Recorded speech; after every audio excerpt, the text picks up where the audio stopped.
आग की इन लपटों से अगर इंसान जलकर नहीं मरेगा तो डूब कर मरेगा। ये चेतावनी वो वैज्ञानिक दे रहे हैं जिन्होंने धरती पर आग की तपिश का भयानक अंजाम भांप लिया है।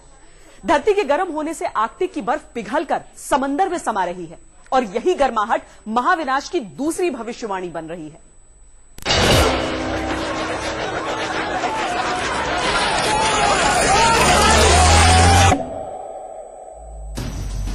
ये आग एक तरफ धरती को जला रही है तो दूसरी ओर यही आग बुलावा भेज रही है जल प्रलय को। आग की लपटों से गुजरने वाली हवा दूर दूर तक आंच फैला रही है और वो आंच पिघला रही है धरती के सुरक्षा कवच की बर्फ।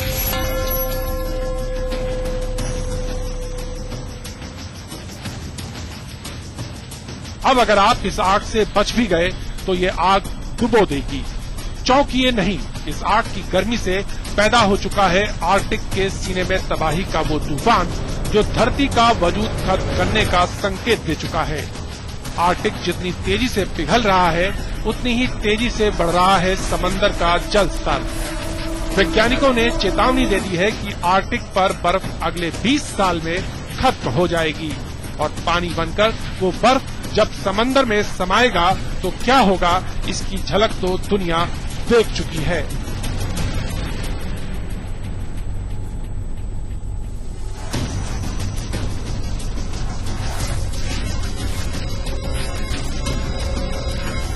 समंदर के सब्र का बांध टूटता है तो उसके सीने में उठने वाली हलचल बर्दाश्त कर पाना इंसान के बस की बात नहीं। अभी कुछ दिन पहले ही लोगों ने देखा जल प्रलय का महादैत्य जिसने प्रशांत महासागर के समोआ द्वीप को पलक झपकते ही तहस नहस कर डाला। 2004 में भी दुनिया सुनामी का प्रलय देख चुकी है। भारत, श्रीलंका, इंडोनेशिया, मलेशिया समेत हिंद महासागर के किनारे रहने वाले करीब 3 लाख लोगों को समुद्र की लहरों ने लील लिया। जल्द से जलजले की ये बस शुरुआत है। असली तबाही कैसी होगी इसे सोचकर मालदीव की सरकार हिल चुकी है।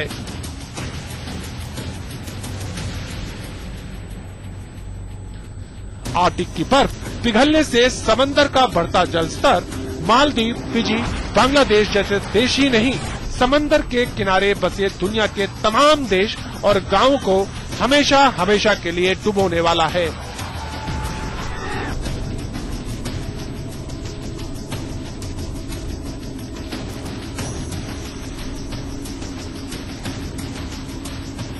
जल प्रलय की इसी आहट से मालदीव की सरकार भी सकते में है।